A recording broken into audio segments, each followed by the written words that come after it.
uMhlaba. Me, I am What is enclave enclave? myself. Leave me alone. Me, I'm not just doing You're only enclave. I'm not Who just are you enclave? No, me, I'm enclave. That's all I know. I'm landlocked. You can't. Of enjoying in a wine farm, you're already highlighting its contradictions, the place itself, what it means, this place. So can we truly currently enjoy in this, if we are to this thing at the same time? It is also, I said, quite spiritual. Yeah. It is quite spiritual because it seeks to displace the spirit of these people who are of nowhere.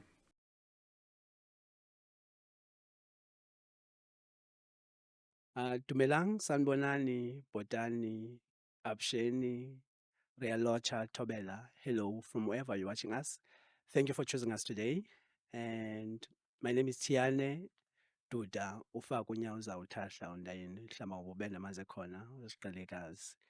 I'm the host of uMhlaba Talks, a podcast brought to you by the Land and Accountability Research Center at the University of Cape Town. I'm back again with my co-host uMhlaba, as usual. uMhlaba, do you want to say hi? Sanbonani in all the languages.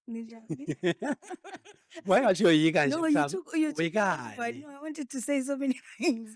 Kodwa nje, Sanbonani, very excited to be alongside you, our dear host, and super excited for our guest. Hello, guest. Of course. Sanbonani. Yes, Utiane has ensured that, one just use one greeting. Yeah. So it's much easier now. That's where the nervousness came from. So, yeah, Okay. why are you fighting me, uMhlaba, and the guest? There was no Okay. sign language though.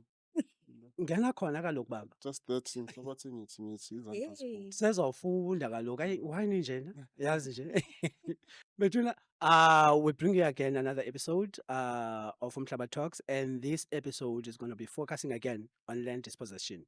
But this time around, we're going to be delving deeper into the farm context and focusing on a book written by our guest, who I'm about to introduce now. The book is called These Potatoes Look Like Humans.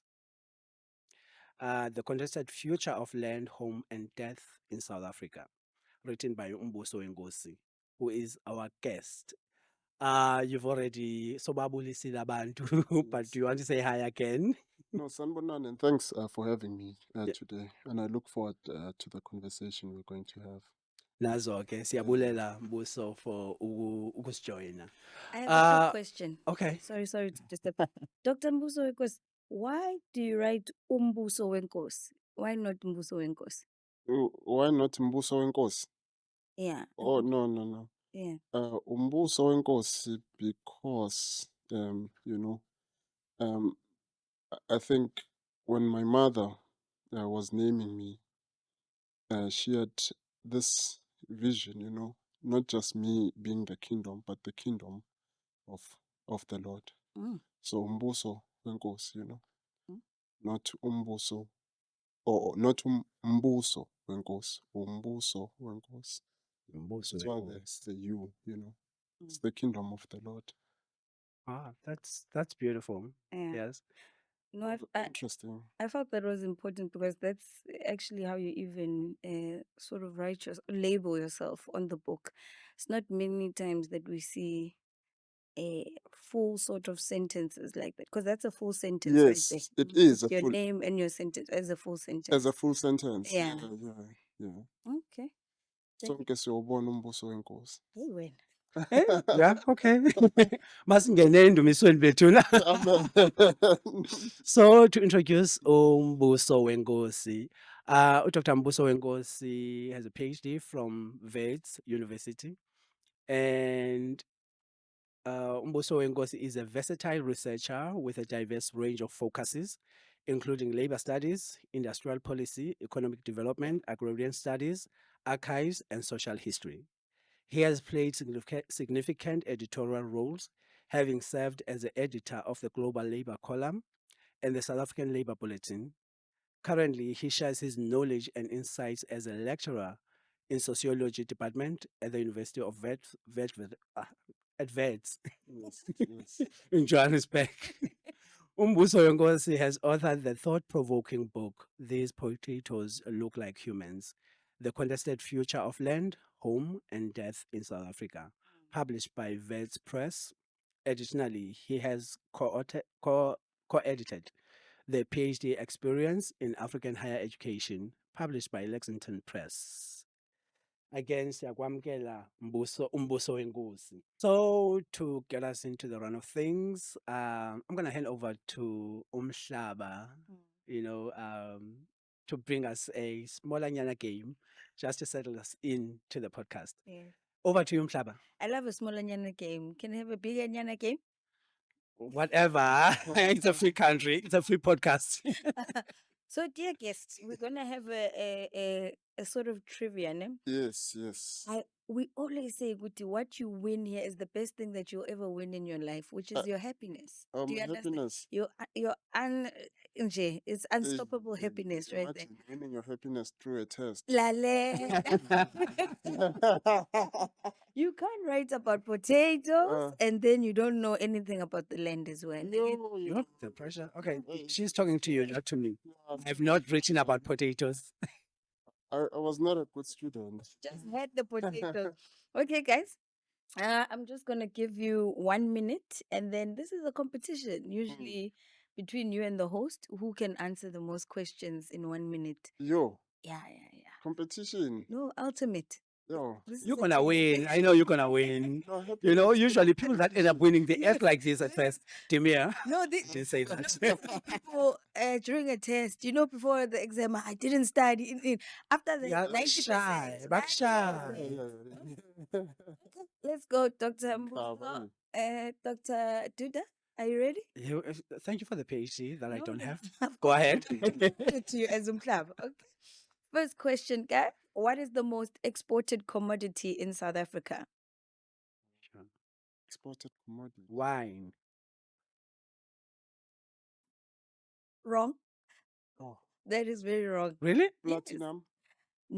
Close. Gold. Yes. We said it at the same time. Okay. Well, you So guys. it's not wine. I'm so So you got disappointed. you got half a point Half because a it's point. precious stones, gold, and minerals. Okay.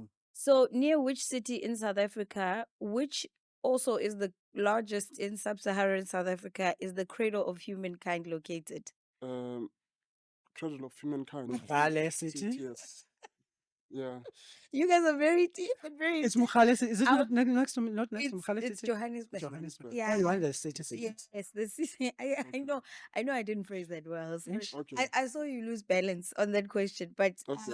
what is the legislative capital of South Africa?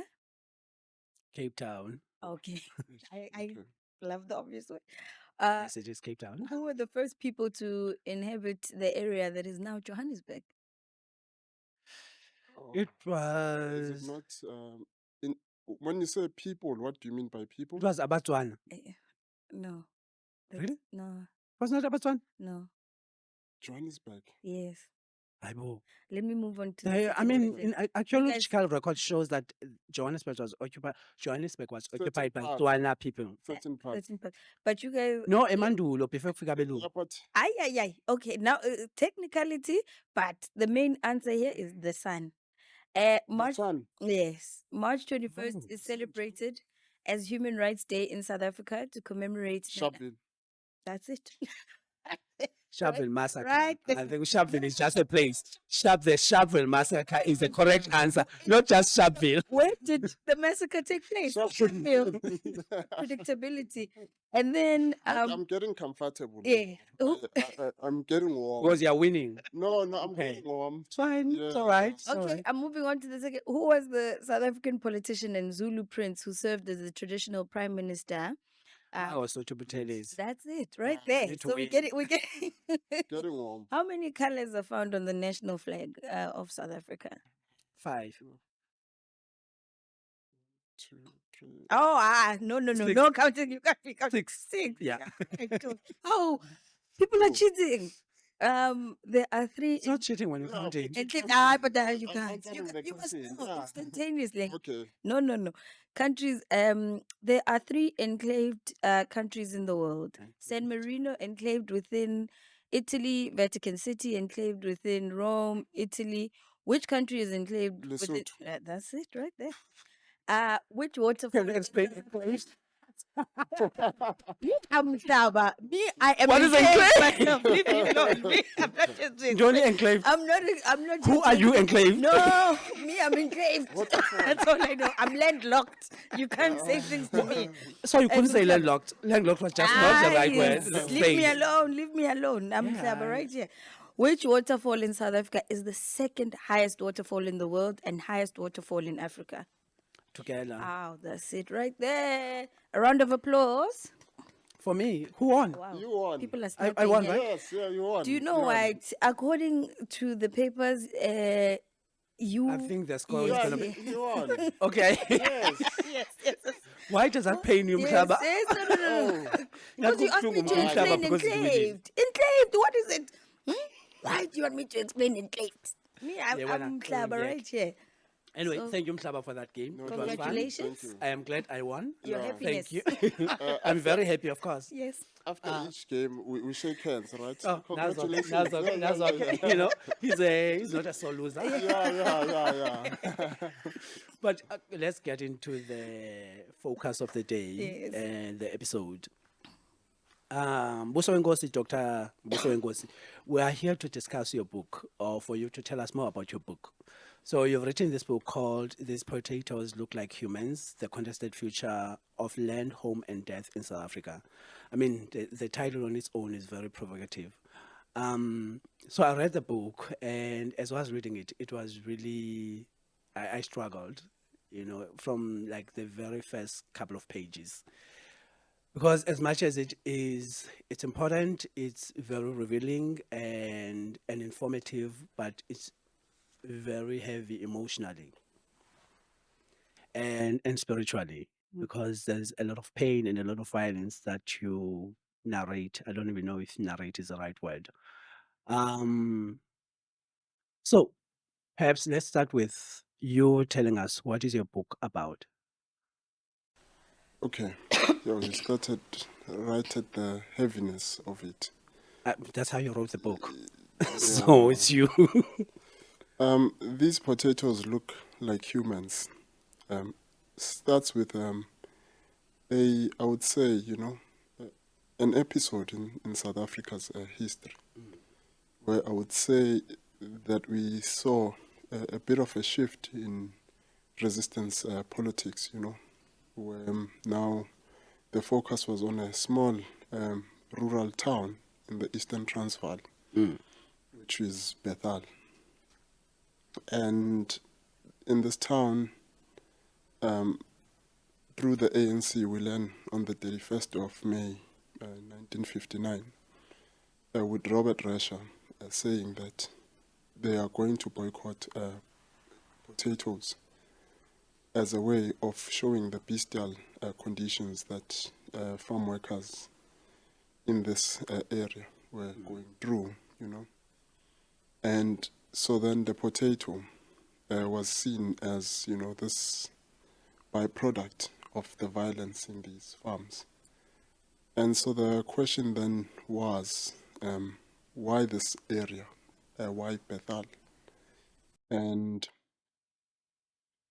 another activist wrote that, you know, the way Bethal is situated, unlike other parts of South Africa, Bethal doesn't have a labor reserve. And so in Bethal, there's a struggle for attaining cheap labor to work the land. And through this, then, you know, the various stories that I was getting about this area, I was wondering, you know, why then is it that when they wrote about the area, because 1947, Reverend Michael Scott wrote about the area, and he said, you know, conditions in Bethal are far worse than slavery. Yeah. I'm like, slavery, far worse? Slavery is better than what was happening Sure. in Bethal. That's what he was saying. And 1952, Henry Nomalo also goes to Bethal, you know, to tell this story of the violence in Bethal. So there were a number of people who kept on visiting this area. After 1952, the South African Institute of Race Relation also visits the area to understand what's happening. And in 1958, which is the cover there, the picture and the cover, which is taken by Ben Makuban, the late Ben Makuban, they had gone to visit Bethal. So the visits to Bethal, was to follow up as to what's happening if there's any change. But the boycott that happens in 1959 shows us that nothing changed in Bethal. The conditions were worse, and what sparks that boycott is the death of this worker, Timothy, who arrived, I think, on the 27th of March in Bethal, and then 3 days later he was killed because he was low. And we are told that he was constantly trashed by the boss boy. And they said to him, "This is Bethal. And in Bethal, if an animal does not work, we throw it out, Yeah. So it is, yes, as you say, a heavy story, because this heaviness, as I'm relaying it to you, I'm also seeing, it in that eye of heaviness. But now, this eye of heaviness, then the activist started using another eye of seeing what was happening in Bethal, because there were certain eyes which were explaining what was happening. So there's the eye, of, the activist who was concerned about what was happening, or the humanitarian who was concerned about what was happening. So who's the activist? Is it Henry Ngumalo and the Henry people who are visiting the Ngumalo, place to the document? various, Okay. So, and even Reverend Scott, yeah. So they are thinking about the future, because when Henry Ngumalo writes about Bethal, he says Bethal is going to affect the future racial relations of the country. So he's already thinking about the future. So they are all seeing this place as affecting the future. And so they are writing even in relation to the question of the future. And so then, with all this writing from the activists and how they were seeing the problem, there was also the eye of the farmer. In 1947, after releasing his report on compound labor, Reverend Scott had to go back to Bethal in a community hall to account about what he wrote, And then they had to pull him out because he was threatened, that they're going to attack him. He's not the kind of white person to be trusted because he spends his time with black people. And others were saying that he has even insulted, a woman said, "You have insulted, Afrikaner motherhood by writing what you wrote, So it was interesting, and others even set up and said, because the Minister of Labor, if we use that category, was also there in that meeting. One stood up and said, "No, it is understandable. What are we supposed to do? If our workers misbehave here and there, it's okay that we clap them or use violence, So that conversation, then somewhat gave me an eye of the farmer or the farming community. And then there was also the eye of the state, Makancinci-ke. I mean, I'm intrigued by what you just mentioned now, Guti, exposing the violence that the workers were subjected to Yes. was considered an insult to African motherhood. Yes. It was something I also was like, why motherhood? What has he insulted about this motherhood? That was quite interesting for me, because then the language was not only a language of paternalism, but motherhood. Why motherhood? I still don't get it. But the more we, talk about this, I think we'll get the answer as to why motherhood. I find that very intriguing, that because it means then African's motherhood was forged on the violence of the that was perpetuated or to, on black workers, Mm. then, I mean, by that, if you read that Yes. statement in reverse. You could also, because I'm reading it in relation to paternity, Mm. So you could also read it in that reverse, that actually you have, insulted what it means, for us to mother these children. Also, it's very interesting because motherhood is what brings people into this world, This into was, this realm, yes, yes, into this life. yes. It's life giving. It's life So, giving. meaning then that actually African life was forged or made out of the pain of the black people. I mean, reading that That could statement, be that's my your reading of reading. it. Yeah, it's quite interesting. I could offer another reading if like I say, the more we have a conversation about this, we'll be able to resolve this puzzle, because you're picking up a puzzle, and I think it's a lovely puzzle. I'll get back to Okay, it. okay, must be. Yeah, so then yes. Because I mean there's a lot that we can Yes. go into, but then also I don't want us to, I think, lose the grounding of what set you on this journey. So we are struggling. There's violence in these farms, Yes. and then people are coming to document it. So workers in these farms are being subjected to violence. So like, can you describe the violence for us, or maybe not even describe it? There's a letter that you start your Yes. book with. Can you read it for us? Yes, I can definitely. But I think that would give us a picture of the violence you're talking about. So I think want, it's on the other page. yes, I want to do something for you here, in a very interesting way, actually, before I read the letter. Okay. So I'm going to read two things so that we work with, a duality, Okay. because you have also set me towards a question of duality when you are thinking about motherhood. So let me start actually here before I read the letter now. I want to read the letter that comes, or maybe the address that comes from De Beer, PJ De Beer, who's the one who is said to start this petty offender scheme in Fortsburg. And here he's addressing people who are arrested, and he's encouraging them to go work on the farms. I want to start with that. Okay. And then after that, I want then to read the letter in the prologue, so that, they speak to each other. Okay.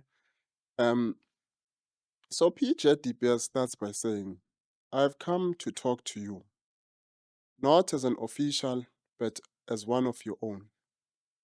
In my young days, I was never taught not to play with you, and I was frequently naughty with you. My father always said, the Africans are our people. We, you, and my father's people were never poor. We had our land and our cattle. You and I know that life. But we cannot live that life in Johannesburg. We cannot keep cattle, and life is expensive here. What you should do is to go to places where you can work and save money. Here in Johannesburg, you earn money and spend it all immediately. Here, you never save money. Now, I want to offer those of you who have no work and no passes an opportunity to work in our biggest national factory, by which I mean the farms. The factories which your fathers and my fathers built, and where you and I grew up. You can learn more today on the farms than before, and become skilled workers, drivers of tractors, or workers on threshing machines. If you can drive a tractor, you are a fully fledged driver of practically every vehicle, and you'll obtain a license which is valid in any part of the country. In addition, you'll get a comparatively high wage. In order to live, you must learn different kinds of work. It is experience that counts. I don't want to discourage you, but you must remember that machinery is fast asking us for employment. I know of work previously done by 500 native boys. The same work is now done by one machine and 8 boys. But you need not suffer, as we have our own factories, turning out goods which we cannot import, owing to import restrictions. So we are building our own factories, and in 2 or 3 years, time, I'm sure you'll be able to choose your own employment. So he's encouraging them to go to what he calls a national factory, which is their farm, and it's a good space, he's telling them. So what is the context, just so that people know So where this man is speaking? So this man, right, is speaking in Forsberg, where people who did not have passes are arrested, and is addressing them, encouraging them that given that now they're arrested to be by being in the city without a pass, they've found an opportunity. This then is an opportunity For them to go work in the farm. work in the national factory, which is the farm. So this is documented by the South African Institute of Race Relations to understand, what's happening. Because the question was, some workers are coerced to go work on the farms. And when they hear the speech by De Beer, they say, no, there's no coercion at all. Actually, De Beer is such a nice and friendly person that even the workers call him uncle, And so then this is what De Beer presents to the workers, a possibility. Okay. Okay, you're arrested, but don't see it as an end for you. It's actually a possibility to get back to the land, and work. But I'm going to tell you about De Beer in a few after reading this letter. Okay, yeah, we can go to the So then, this is the first letter encountered, this letter is smuggled out, out of Bethel. And we don't know who the author is. And it comes, after the time Henry Ngumalo had gone to do this expose of what was happening in Bethel. So this letter gets smuggled out from a prison laborer. And he writes, and it was my first time when I was doing research on Bethel, when I went to the archives, seeing all these boxes. When I opened, the boxes, the first box that I opened had this letter. So it was my first encounter with Bethel. Wow. And I felt that this person is addressing me, because I don't know much about archives, and here I am getting this, But at least I've provided you with the father figure who has spoken about the national factory. I've provided some kind of background. But this letter, then he says, there is a great opportunity to write to you these few lines. It is not edited. I'll read it as is, the letter. There is a thing trouble us very much in this jail. We have transferred from Durban to Leslie jail, where there were no cases we have got from Durban jail. But in this jail, plenty of our friends are dead. And some are sick because of assaulting by the chief and his warders, Poison and Usia and Fender. Some of our friends have lost their life. He do all this because he's alone. No one would deprecate him. On Saturday, some of the prisoners work till the sunset because of their charges of cutting one seed of beans or mealies. They won't get dinner. He attacked them with a sheep skin, a shambok. On Sunday, they are not going to get their food for the full day. No one would make any complaint to the superintendent or magistrate. That one would be dead. Therefore, no one wants to die. We have seen that we have transferred here to be killed. Please send us a chief. We don't want this chief here. We get 3 meals every Sunday. No hospital for the sick prisoners. They don't get any medicine. They are cured by God. They carry big stones on their shoulders, attacking and assaulting them with the bamboo cane or nopkiri. Up and down with chief and prisoner. At the dinner time, we get 1 cup of mealies and full up with water on Wednesday. And Sunday, we eat meat which is dead. For itself, it has a dirty and smell, and we don't know where did they get this meat, just like. But we can't make any complaint to the new superintendent because of we are going to be killed after he had gone.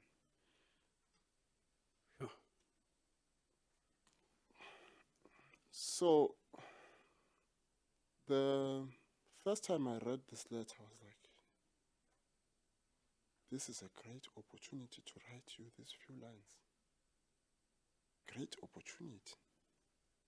But it's a plea, right? But this person is risking his life to write this letter.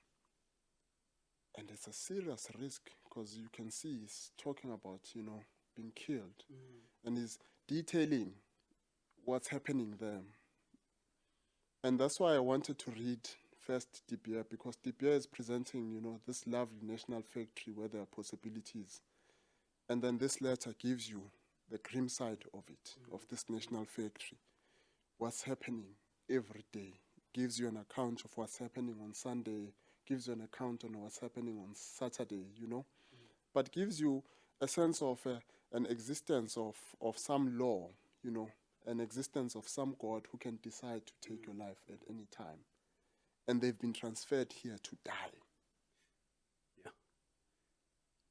Imagine. So, Mbuso, you just said when you found this letter, it was the first item you found in the archives, and you felt that the author of the letter was writing to you. I mean, why did you think that? So, yeah, what he was telling me, or what he was saying in this letter, I had already seen it. Because I did not see the dead, but the violence is describing it. Or I had already heard of it. How? When I was doing my research as a master's candidate, we were doing research on decent work in Germiston. And in the farms in Germiston, I traveled with a trade unionist one day. And this trade unionist relayed a story of how workers who went on a strike were made to carry rocks after the strike by the farm. So this is the same thing that this person is telling you of, right? Carrying rocks. And then later on, when I was opening the pages and I saw something on from Drum Magazine, I looked at the compounds in Bethal where the workers were staying. They were similar to the compounds that I studied in Germiston. So I'm like, okay, this is addressed to me to see things a bit more differently, more in depth, investigate. Because when I was doing my research at that time, I was interested in decent work, somewhat interested in the beauty of the national factory. What are the possibilities that this national factory will provide? Yeah. So now I'm seeing this violence, I'm seeing this death. I'm like, I've seen this before. And I've also seen this before on a much more personal level where I've been asked to intervene. Where one of the people I met, whom I call Mamwin, called me. Yes. We'll come back to Mamwin. I would like for you to just give us the time frames, because the letter is from the 1950s, yes, right? 1950s. When are you in Germiston? When am I in Germiston? So I'm in Germiston 20, if I remember. That's 12 years ago.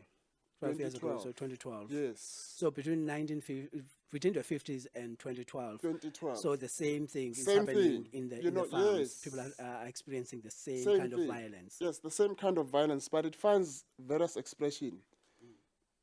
The workers would show you. You see that worker there with a cast. They have, their leg is broken. I'd be like, why is their leg broken? They said, no, in one instance, there's like a hill. When they're riding, in a tract, the farmer would speed.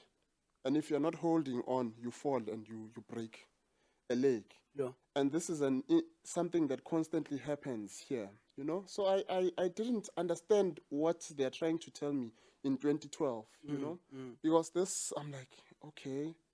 And I encountered the letter, I think, in 2017, 5 years after my research. So much later, So with all of this, 5 years later, I encountered this letter. Everything then, brings me back to what all these workers were telling me. And now it makes sense. It makes sense. And it has a history. It has a history. Wow. And it's not just this farm that I'm studying, you understand? Because one could simply say, no, this is just an individual who's speeding up and workers are... And I thought maybe if people don't hold on to the tractor, they fall. But what they're saying is that it's deliberate. It's done on purpose. On purpose.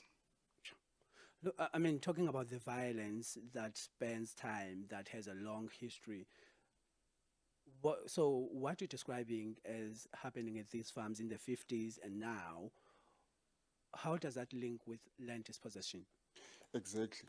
So then the question, how does this link with land dispossession? It's a good question, because then you could simply see workers, you could simply see, violence, but this is linked to the meaning of land and how land gets to be understood from the position of the dispossessor or the settler. Because I'm saying, and this then in the book, a question I was working with, if the issue is the crisis of attaining cheap labor, why use violence and kill? And I say, well, it's the nature of dispossession. Because the nature of dispossession knows that as soon as violence appears, right, you can only subject people to violence for a few years, and after a while, that violence will not be successful, and soon they will seek emancipation, and they will revolt. But, in the book I say violence is a headstrong larva, whose preferred larva is docility. And the preference of docility is that this docility does not allow a contestation in the future. And so that's what dispossession then becomes, right? The violence of dispossession is a violence that does not see any possibility of resistance in the future, and hence it has to constantly be applied. So the application of this violence in the farms, right, is intended so that the so-called children, we are told, because they are treated like children, as we started with that conversation, don't get to revolt in the future and don't have a positive self-reference in the future to see themselves differently. And they just accept these conditions. Then even their future children, they accept these conditions, and it becomes a condition of docility. And they also accept, their knownness.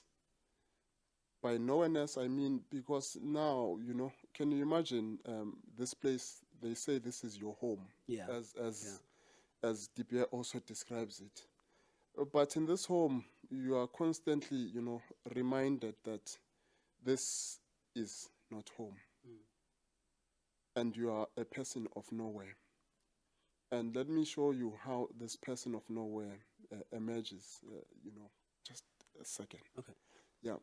Because this person of nowhere, through the petty offender scheme, you are arrested, you end up in Bethel for 2 months or so, then you go back to the seat.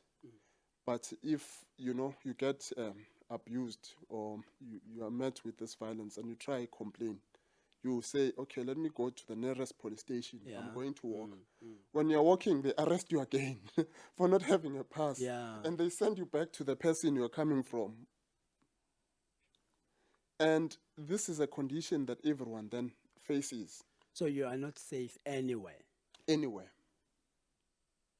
And, by not being safe anywhere, right, is what dispossession intends to do, so that you don't have a positive reference as an individual, a positive reference as a collective, a positive reference as a society. Because then your reference will always be this person whom you call a father or whom you call a mother, And so that was what I thought, okay, this is what's happening at first, But this thing at the same time, it is also, I said, quite spiritual. Yeah. It is quite spiritual because it seeks to displace the spirit of these people who are of nowhere. And you discover then the pain, of the spirit of the people who are of nowhere. Because at one point, when Saul Blacher writes, that they have to steal graves at one point. Because now when you're dispossessed, you also discover that now you're graveless. And so you're no longer just homeless, you're graveless. So even your spirit has no place of rest. So that becomes the violence of dispossession. But why all of this, is that, the settler makes a home for themselves and cements this home and this fragile home, But it's all this thing of paternity, It's all a cloven fiction because, it exists in relation to this child. Yeah. who is forced into this relationship because they're not choosing it Yes. and they're not being nurtured in it. So, I mean, talking about being nurtured and not choosing the relationship, how do we then remedy the situation? What are the solutions if there's this long history? Because, I mean, I was looking at other books. Uhuru Palafala opens her book. She looks at minds in her book, Dr. Palafala. And one of the most moving poems for me is the opening poem, actually, Movement very one. short. It, she says, in 2018, a historic silicosis class action lawsuit against the mining industry in South Africa was settled in favor of the miners. In footnote, the miners are dead. Bringing legality into matters of state versus property reproduces colonial violence. How about land? What about white capital? What about what about black overlords? Some are still buried under mine shafts, an unpayable debt, no favor, an incalculable catastrophe explored in 6 movements. So, and another book that touches, because she's revealing the violence of the mining industry. And Dr. Jacob Kloete documents the erasure of the Khoi and San people. And so he looks at the early part when the colonizer arrive and they are taking land from the Khoi and San people. And one of the incidents or sections of the book that stayed with me is when the commandos were hunting down Khoi and San people. And not only were they hunting them down, they're actually hunting them down and killing them. Yes. Killing them. Women, children, and men. And it gets even worse because apparently they would skin the breasts of women and use them as tobacco pouches. So what I'm getting to is there's been violence perpetuated against black people from the onset. And also to think about, in relation to your argument that, this violence is about the anxiety of the settler, worrying about the future. So they're using violence to secure the future. But then the relationships did not start violent. When they arrived, they were welcomed. The relationships were more positive. So what I'm trying to understand, what was it about the settler that set them on this violent path? Sure. Okay. Yeah, you have, so the Dutch were not the first, right? There was also the Portuguese, which were also pushed off, and the Khoi defended themselves, and they were pushed off. And then when the Dutch came, right, with Jan van Riebeeck, when others arrived, they show that early on, even his intervention was that of, let's do it violently. Yeah. It was not always of, let us just, coexist. As much as they were welcome, but there was always this intention, let's do it violently, But because of their position and strength, he was told, wait a bit, we can find other ways. And other ways was through also slavery, bringing in, other forms of people to work this land, This was their conception. But in thinking of this, right, intervention through slavery, one, or indenture, one thinks of, this question of how does one settle here? And we are told when they look at the Dutch East Indian Company, that already the Dutch East Indian Company dealt with a number of social issues through violent intervention. That was always its challenge. To a point where even the British, when they come in a bit later and try, propose liberal interventions, which were still within the paternal discourse, But when we look at this violence, right, one could then say, if it is always there, then we can call it an omni-historical anxiety, an ever-present anxiety from the settler. But what I'm trying to get to is, why were they anxious from the start? Because from what Dr. Kluter says. He says actually for 200 years, even Yes. before Jan van Riebeeck came, there was like sort of positive relationships between the ships that were passing by the Yes, Cape, exactly. where they were Yes. exchanging. So what I'm not understanding, I'm trying to get to what is it about So the yeah, settler that set him on this violent approach. You know, are settlers naturally violent? there is thing that Kutsia uh, writes on the discourse on laziness. When he says, you know, all this mercantile capital, so to speak, you know, had gone through a period where actually, you know, their kingdom had collapsed, because here, this was the Garden of Eden, according to his argument. And remember that work is, you know, somewhat of a relationship to sin. That once you know, through the sweat of your brow, you know, then through the sweat, then one discovers that these were people, you know, who were encountering what he calls the prelapsarian man, the man before the fall. And this man before the fall is actually here, according to him, you know. And for them, they had gone through the violence of the fallen person, you know, who has fallen into sin and whose redemption is work. And this redemption of work is actually violent. And it is this violence then that allows them to sail throughout the world, you know, and then causing havoc. And that's one explanation that links perhaps back to the question of the religious, or divides this question, you know, between you know, the material and the spiritual. So those are various ways. I have not delved into that in the book, but I think in my thinking, I was looking at the condition of home, you know, and the condition of home as something that exists internally in everyone, and that the condition of home gets disrupted by dispossession, and the ones who feel that there is no home within them, then, you know, have to make a physical home, which becomes a house. So Bethel is a house of God, not a home of God.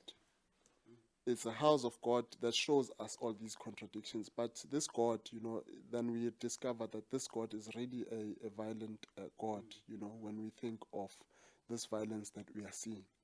And Scott plays around this violence to say, yes, indeed, in this house, you know, others would say those were other times and other moments. But in this house of God, it's serious violence, you know. So is the settler inherently violent? And I would say, well, the process of settling is inherently violent, because it settles violently.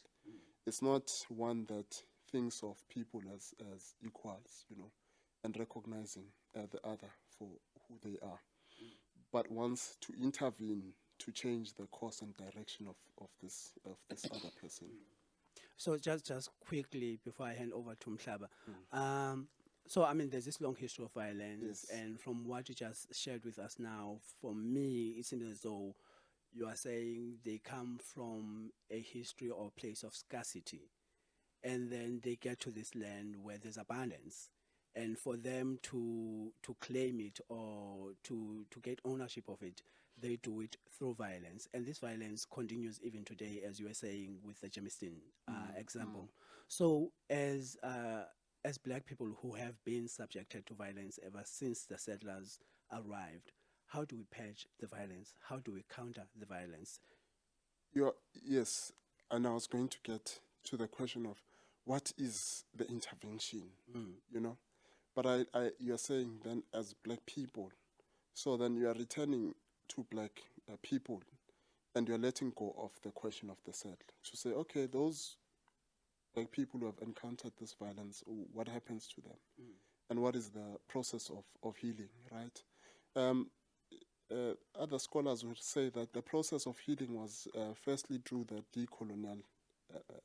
decolonization as a way, as an intervention through violence, where the last become first, to create a new kingdom. And that is one way to say there is no longer any option, and our way to heal ourselves is to return, back to this question of violence. So return the violence to the sender, Well, retaliate violently. to create a new society, Okay. that becomes a decolonization moment, Okay. right? So That- you're saying that's one option. That's what has been explored by scholars, one here can think of Fanon, and then another way, which one thinks of is to say, right, because at that time when we think of this, violence as a tool towards decolonization, to create a new society, you see that there's a lot of talk, even amongst such scholars, that or revolutionaries, that actually we must be able to, as a collective, define what our interests are. And this is quite important for me, because why is it important? I think if I'm allowed, Of course, yeah. I can read it to you, because I think for me, I was thinking of this question of dispossession through the question of the sociological. And I'll show you this question of the collective, because I say in chapter 5, these eyes are looking for a home. The starting point in defining the ontological category of being black is usually from its negative. That is to say, from what being black is not, to arrive at a defense of what it is. It is a difficult definition to make. The negative ontological categories show us a people wounded in time. For a black person, time is a shifting terrain that the condition of dispossession helps us to situate. The wound of black people binds them collectively and negatively into a future where they are again victims of a past that did not see them as humans. This negative ontological category makes the subject of blackness indeterminate when the future is mentioned. Is there a collective state of being that binds all black people in South Africa under the sociological category of a society? And then I provide a sociological reading of dispossession to answer this question, drawing on a theoretical standpoint which positions the eye as an ethical tool of understanding history. At the same time, I move beyond this framework to show the optical as an ethical to look at society. So, for me, I think when one is thinking of this process of how then do we heal ourselves, one is thinking of a question of a society. How do we constitute and make a society? And through the society, one thinks of collective interest. What are the positive values that we can look as a collective to say these are the positive values which cannot be destroyed by the violence of dispossession, that they constantly exist and allow us to counter before we get, to the other tool, which is when all else is exhausted, we then resort to this tool, So I'm here then offering a somewhat of a sociological analysis of this question of dispossession to say, then sociologically, what is healing? Healing sociologically, is through a process of socialization. And then it means we have to be socialized in other ways. But to be socialized in other ways, I'm saying let us move beyond the negative ontological category that's associated with being black and see certain positive values. And these positive values could be at the level of the family, at the level of education, and then at the level of community to create this, positive outlook of ourselves. But this we have to do as a collective, And then this is, me speaking in the language of the plural. Hayi, ndiyakuva. Enkosi for that reading. Mhlaba uxolo. I got caught up with it. Sorry. No problem. He's asking serious. Yeah, and- No, I and I'm got very caught up with intelligent. in the conversation, and I'm sorry for like Yeah, no, leaving you no out. worries. No Sorry. worries. Over to you. Okay, Dr. Mbuso, what I wanted to know, because you're talking about, I have two questions for you. Yes, So you're talking about us as a collective being, and blackness is binded by a wound. Mm. Is that my correct reading of that? Or the reading starts from this wound. The Yeah. reading of blackness. Yes, yes. So it might seem trivial, but there's a difficulty for black people sometimes in just enjoying, Hmm. in not struggling, in not Yes. being existing in pain and hardship consistently. So for example, when people go to a wine farm, Yeah. you're sitting there and you're enjoying the aesthetics. It's beautiful. Yes. It's gorgeous. But there's farm workers, Yes. and they are at the back of your mind because we are connected or Mm. binded by this wound. Mm. So Mm. I cannot exist here, Outside. enjoy this, and understand what's happening to the people working there. So the bigger Mm. question is, what is the responsibility of black people? Hmm. Because you are trying to remove yourself from pain. You're not always trying to survive. You're not always trying to be in pain where you always have to think about painful things. But also, I want to be here at this wine farm. I've never been here. It's a different experience. You want to immerse yourself. But the Yes. responsibility, and two realities can exist at the same time. You can enjoy, but you can also be fully aware of the pain that's existing. So that's my one question. My second question is related to what our host has been sort of surfacing from your book, which is coercive, like the covert and overt violence that exists, right, in the book. But for me, there's the it's highlighted from the 50s, then you reconnect with it in 2012. But in August of 2024, two women were shot on a farm Mm. and they were decapitated and fed to pigs. So that violence still very much in our present. And you're giving us a solution from scholars, which is as return to sender. But at the same time, it's very difficult to exist knowing that that's the type of world that we're existing in, and we can't do anything about it in a democracy. So the difficulty of that is that your book is very relevant in historicizing, but it's very much highlighting what's happening right now. Yes. Joe, the last part was really heavy. Mm. Okay. Um, No, yeah. to enjoy, if you can allow me to pause for a second just to breathe, because what you have just said is heavy. So to enjoy, right? The question of enjoying in a wine farm, you're already highlighting its contradictions, the place itself, what it means, this place. So can we truly currently enjoy in this, if we are to speak the language of this current superstructure?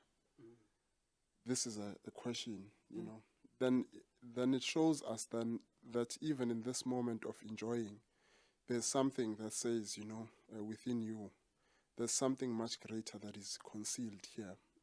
Look at that, We know that farms are truly beautiful, When we look at them, when we are driving past, like, oh, this is truly a beautiful place. But when you go deep in it, it reveals, the scars and all these things.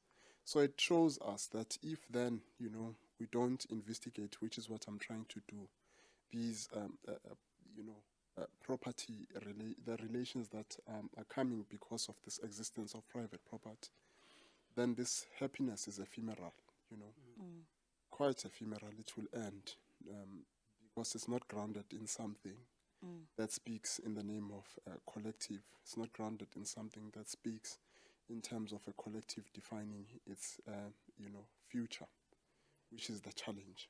Because this collective remains fragmented, this collective is defined in various ways, and it's yet to define itself, which is what I'm saying. Then the violence, the violence is ever present, and you're all picking up on that. And that's why then in the book, I'm not saying it's a book about Bethel, but it's a book about the contested future in South Africa. And this contested future, emerges because of the various ways in how things are happening. And one would say, contestation is something that happens between two parties. But you are showing us one party that's constantly using violence, and the other has not done anything. So how is it a contestation? Yeah. And I say, no, it is a contestation because the other party is constantly looking at this land and saying, this is our home, which is how I'm looking at how, black people are looking at this question of land as a home, as well as a spiritual home, and as a home to be returned to in future. And that's why that they're not moving, which makes it, a contestation. And the settler is also looking at it as a home, constantly using violence. But for them, they see it as precarious. It's not just those women that they decapitate. It's also, children that they also kill, And the killing of children, it gives us this metaphor of the future and anxiety about the future. Because these are children who are born in a different, social order, So let us think of our historical present future. This is what I'm inviting you to think of a historical present future, even though you have pushed me to ways I wish I didn't think that I'm doing, in the book. So you have somewhat made me take a sharp turn, to think of a book in other eyes. And it keeps on revealing things I was not aware. Yeah. So thanks, yeah. But just quickly, you talk about the remedy, if I heard you correctly, being black people coming together and defining themselves and their material interests and so on. But then, as Mhlaba's question about the ever-present violence, how is that possible? When the violence is not only do you have a wound, you are constantly being stabbed every single day of your existence. How do you then get to a point where you can form a collective and really define yourself because you are bleeding every day? Yeah, you're bleeding every day. And the bleeding is something of the negative, But if then we are going to be thinking of possibilities, right? We won't be saying, yes, it's okay, I'm bleeding. But it's much better when one bleeds amongst others. Because if you are bleeding like this person who's a great opportunity to write this letter to you, this person only sees it just as an individual problem, that they are criminals, that they've been brought here as criminals. But when we think of ourselves as a collective, then we'll find others who said, no, I found this way to deal with this bleeding, Yeah. And then we say, oh, okay, let's try this. This allows us to stop this wound, Because if one thinks of a collective, right, one thinks of, a new values, new ways of imagining coming up. Because if you don't entertain this idea of a collective, you are then going to constantly feel guilty on your own. Yeah. Because on your own, when you travel, you're still going to face the question of, I might be, stabbed at any time. Or on your own, when you're in this wine farm, you're going to look at farm workers and be reminded that these people are also part of your life and you're not divorced from what is happening to them. Yeah. But then if you constantly, and then you are not going to say these people anymore, it is you. Yeah. It is pointing directly at you. It's not just a farm. That's you. Yeah. When you look at it. And then you are now going to think of possibilities to come and define what is this, collective interest. And this is perhaps the challenge that I'm posing. To say, okay, define what your collective interest is, Mhlaba. And then once you then come and then, maybe this collective interest starts from uMhlaba. because mhlambe sihlabiwe, you know, Yeah. and then Yeah. we were stabbed to Yeah. be removed from this thing, you know, that we are supposed to be returned to. And so when we think of that way, then, you know, then it becomes, then we are not finding certain individuals guilty, but we are finding the collective guilty. Guilty, but not just guilty, opening up possibilities, because guilt leaves us at the negative ontological category. But to say then, how then do we come up with this definition of blackness? And other people have done this, and I could provide a number of references. You know, black consciousness was one of the moments to try and define, you know, what is black, you know. So this is an attempt to create a new society, you know. And so if we don't read, then if you then read dispossession sociological, then you are going to find, you know, sociological ways of dealing with this question, which is what I'm trying to propose, that there are other sociological ways of dealing with this issue. And one of those is, you know, defining what the collective interest is, looking at the education. And one of the other parts that I define that protects the collective interest is also through the state, you know. I mean, just on that, so, I mean, you're offering a possible solution, which is defining collective interest. But you also, as uMhlaba mentioned, you know, about the women were decapitated recently and fed to the pigs. The violence is continuing, and it seems as though the collective interest has not been defined. We have not come together. Why is it so difficult? What is stopping us? Why are people not coming together? Because if the violence is continuing, it means then we have not come up with a remedy. Yeah, that's a difficult question.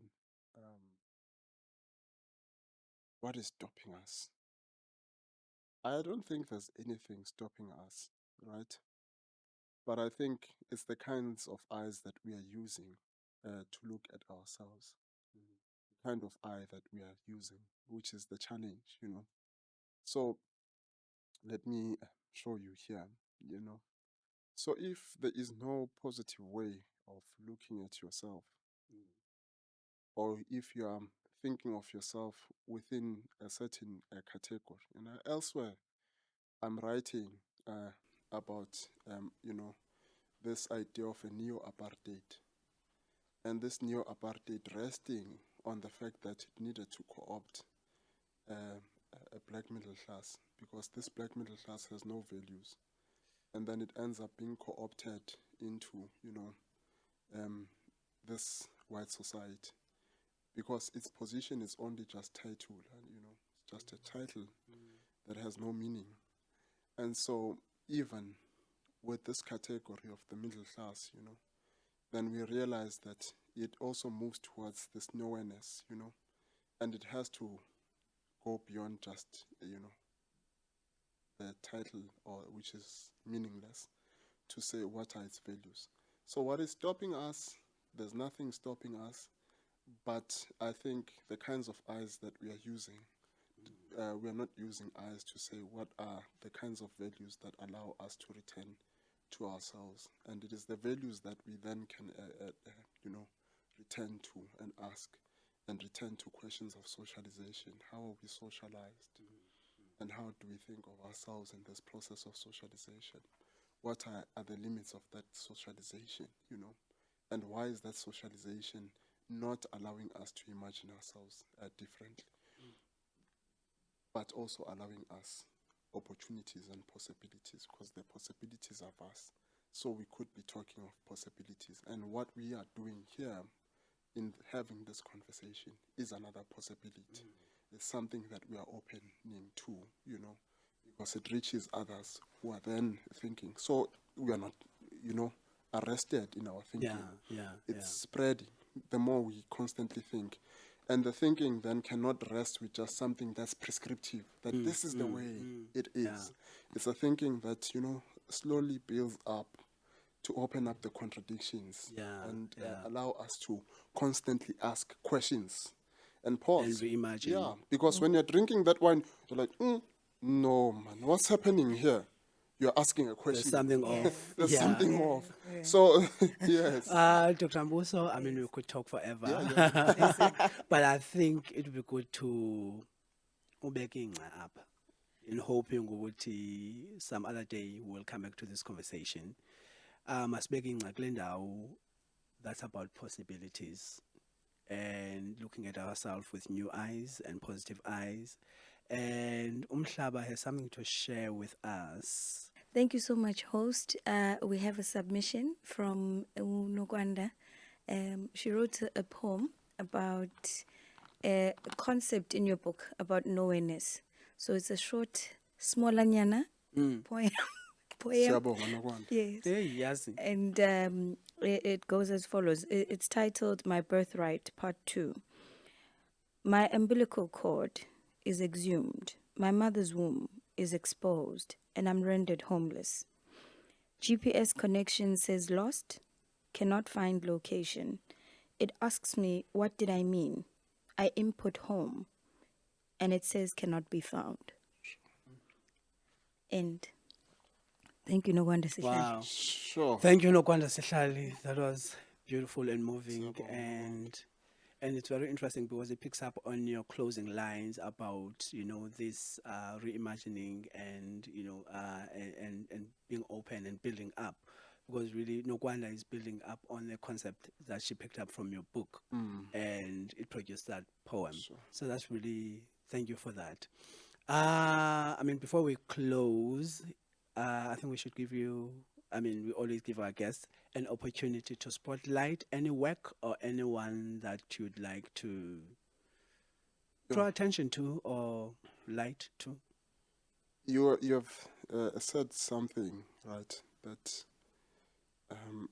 one has to think of a collective. And I would say that there are a number of people that are doing great things, and we are also, the conversation is happening at a great institution. Luck is also something, that we should acknowledge. But in thinking of this collective, I would rather think of students, because I'm a teacher. And to say, perhaps to the many students, who are writing their research, their dissertations, having questions and trying to, speak about the society. This is for them, that whatever they are doing is actually great because they've started. And I'm shining light on that let it grow, because it is through such works that we are able to see the world differently. Yeah. Siyabulela Dr. Mbuso weNkosi for ixesha lakho and your knowledge and your research and your intellect and your energy. Thank you for gracing us with your presence and sharing with us. And thank you, uMhlaba, for your presence. We are forever grateful to you. Thank you, host. Thank you, guest. Thank you. Dr. uMbuso weNkosi. Full sentence. Nazo ke hayi ke bethuna siyivala apho namhlanje. Enkosi. Sure. Bye.